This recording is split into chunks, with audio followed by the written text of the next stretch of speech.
It's been a long time coming for Jaden Smith in his musical career. We've seen him in the inspirational film The Pursuit of Happiness and the rather disappointing After Earth, both with his father Will, the Fresh Prince of Bel-Air. Between the two movies came the remake of The Karate Kid as a starring role.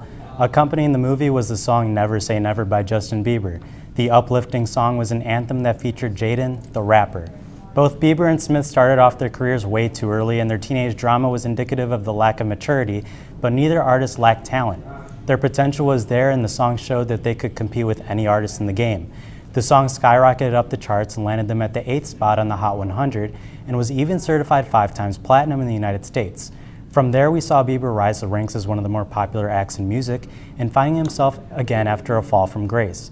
Through that rebirth, he discovered his mature voice. But Jaden's growth was gradual, and we were only fed snippets of his abilities. Yes, I speak as if Jaden Smith is so much younger than me, but he's not, only a year off. The beautiful thing, however, is that I got to see his progression and grow with him. He released underwhelming tracks in the years since, and I was beginning to think that Smith wouldn't get to the top. He isn't consistent, he stands out in a crowd, but I can't hear the unique sound in his music. He only has the name. He'll never be a musician.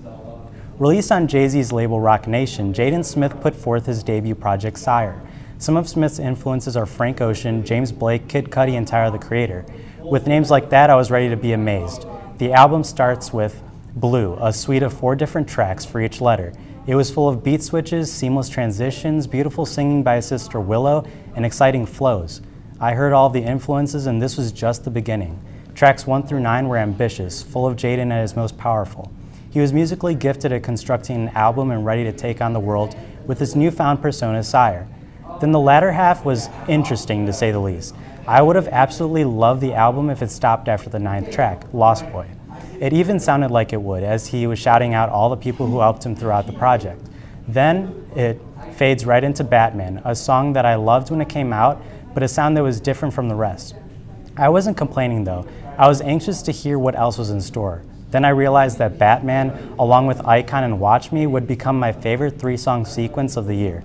It was full of Jaden and his trap element, giving us anthems that are surely going to find their ways into stadiums and arenas, rightfully landing in my playlist too. The rest of the album was okay. If the concept album ended after the 9 tracks and he put my 3 favorite songs as the bonus tracks, it would be among my favorites of the year. But Jaden still has more to learn and plenty of time to figure it out. He's here to stay in music, and there's really no reason to hate on him. He's good. SYRE is good. It proves that you can't count Jaden out. Never say never.